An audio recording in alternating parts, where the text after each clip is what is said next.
My wife slept with her boss, so I quietly stole his beautiful wife instead. She's amazing, I told.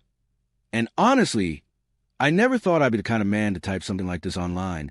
But here we are, because the night I found the message that blew my marriage apart, I swear something cracked open inside me in a way I didn't fully understand until months later, when everything finally settled into place. It started with my wife, Lauren, snoring softly beside me while our phone buzzed at 2:12 a.m., and I should have ignored it, I really should have. But the screen lit up bright enough to hit me straight in the eyes, and there it was, "Can't wait to feel you again tomorrow, Jackson." Her boss, the same overconfident, Rolex-flashing, perfectly manicured CEO, who shook my hand at last year's corporate dinner and told me I'm married up. I didn't even pick up the phone at first. I just stared at it like it might morph into something else if I blinked enough. But it stayed exactly the same, 8 words that burned themselves into my brain. So permanently, I could probably still recite them at gunpoint. I put her phone back exactly where it was and walked out to the living room, trying to breathe without ripping apart the quiet.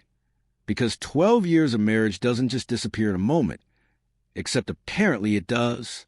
The next morning, she waltzed into the kitchen humming some country pop song. Hair done, makeup on, wearing a dress I'd never seen before, acting like everything was normal.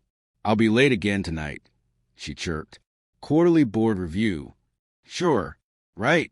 I played along because I wanted to see how far she'd go.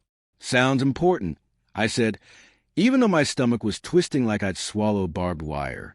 She kissed my cheek without looking at me, grabbed her work bag, and floated out the door smelling like perfume she never used around me. The thing is, I'm not proud of how long I let her lie. I watched her do it. I watched her glow. I watched her treat me like a roommate, slowly turning into an inconvenience. I saw the new lingerie she never wore with me, the late-night showers, the text labeled Angela from accounting. I ignored it all until I couldn't anymore. It got worse when my buddy Trey, who owns a bar downtown, texted me asking if I was okay because I looked like a man waiting for a hurricane. I told him everything over whiskey, and when I said Jackson's name, he nearly spit his drink.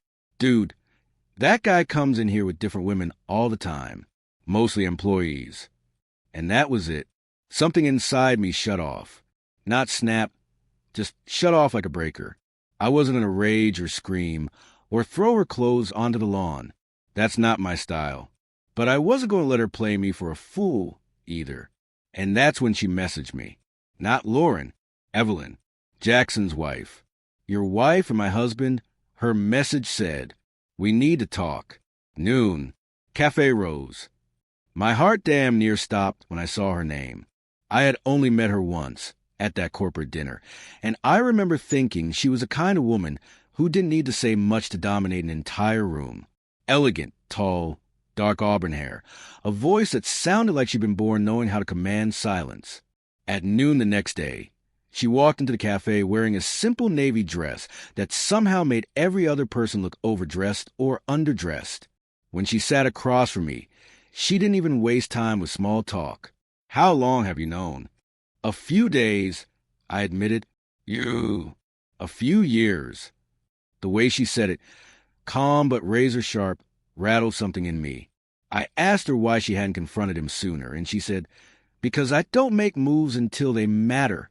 Then she slid a folder across the table full of photos, receipts, hotel bookings, screenshots, stuff that made my evidence look like crayon scribbles. "What do you want from me?" I asked, because people like her never act without purpose. She leaned back, folded her hands, and said, "Revenge, but not emotional revenge. Strategic." And oh my God, she meant it.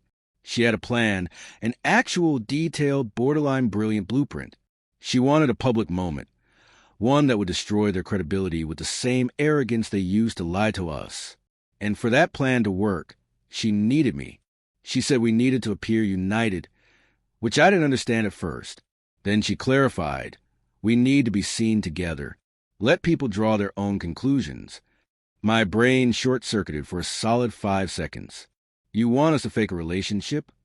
She looked me dead in the eyes and said, "Only fake in public. What happens privately is up to us." I swear my pulse hit the roof.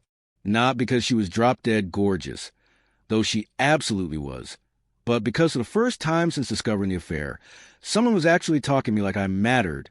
We spent the next 3 weeks meeting in quiet places, planning, rehearsing, coordinating timing. And somewhere in all that scheming, the fake part started feeling less fake.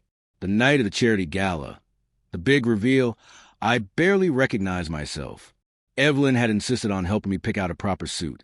And when she saw me wearing it outside her townhouse, she actually paused, smiled, and said, "Jackson's going to regret ever underestimating you." That one sentence put my entire rib cage in a chokehold. At the gala, heads turned the second we walked in. Evelyn had chosen an emerald green dress that looked like it had been designed specifically to make her unforgettable. People whispered. Cameras flashed. We weren't even trying to create a scene yet. Evelyn wanted the room to do the work for us. And then we saw them, Lauren and Jackson, her hand on his arm, his thumb brushing her waist like they owned each other. But when they saw us, they froze so hard I swear you could hear it. Lauren's eyes went wide like she'd just discovered fire for the first time. "Evan," she hissed. Yeah, Evan's my name now in this version of life. "What are you doing here?" "Enjoying the evening," I said. "You look busy." Jackson looked like someone unplugged him from a wall. And Evelyn, well, she delivered a performance that could have won an Oscar while simultaneously committing homicide.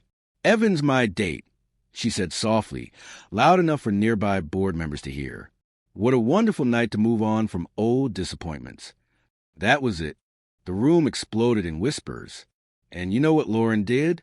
She didn't deny the affair. She didn't apologize. She didn't even try to play innocent. She went straight to anger. "How dare you do this to me?" she snapped. To me, that's when I realized she wasn't sorry. She was just mad she got caught. Evelyn leaned in and said, "Funny thing to say to your husband while clinging to mine." Brandon attempted to drag Evelyn away, but she shut him down so hard half the board inhaled at once. And when Jackson hissed, "You're going to regret this," she just smiled and said, "No, darling, you are." Over the next week, everything collapsed around them. HR investigations, gossip leaks, journalists calling, board questioning. Evelyn had the receipts, the strategy, and, apparently, the journalist contacts. Meanwhile, Lauren showed up at home sobbing, begging me to fix this, like she expected me to swoop in and protect the reputation she'd shattered. I didn't. I filed for divorce instead. The next month was a blur of depositions, legal meetings, and the kind of emotional whiplash that leaves your insides feeling like overcooked noodles. Through all of it, Evelyn stayed in touch, not just to coordinate, but to check on me, to ask if I had eaten, to send stupid memes when I looked tired, to remind me to sleep. Somewhere in all the chaos, she became my anchor without even trying. And the moment everything crystallized for me was the day Jackson stormed into my office, grabbed me by the collar, and tried to intimidate me into backing off. He failed spectacularly, but when I told Evelyn what happened, she went quiet for a second and said, "Meet me for coffee." When I got there, she wasn't angry. She was worried, really worried. "Evan," she said, "I don't want him anywhere near you again." And the way she said it, yeah, it hit different. When everything finally finished, Jackson fired, Lauren unemployed and moving into a tiny apartment. Both divorces granted. Evelyn and I sat on her balcony drinking wine, while the sun dropped behind the skyline, and she asked quietly, "Do you ever think about what comes next?" I told her the truth. "Yeah, I think about it a lot. And I think about you." She didn't look surprised. She just smiled in that soft, dangerous way she does and said, "Good, because I'd like to find out what next looks like with someone who actually knows how to stay." 3 months passed. We didn't rush it. We didn't lie to ourselves. It wasn't rebound, and it wasn't revenge anymore. It was two people who'd been broken in the same place learning how to grow around the cracks. Last week, I moved into her townhouse. Today, she kissed me on the cheek before a gallery meeting and said, "You make life quieter." And I realized something so stupidly simple. The real revenge wasn't destroying them. It was finding peace after them. My wife slept with her boss, so I quietly stole his beautiful wife instead. And she's amazing. I told myself I didn't need anything more than closure, but somehow I walked straight into a life better than anything Lauren or Jackson ever could have imagined. The old life burned down, yeah, but this one, the new one, is the kind you build slowly, honestly, with someone who actually shows up. And that, I guess, is the strangest, sweetest revenge of all.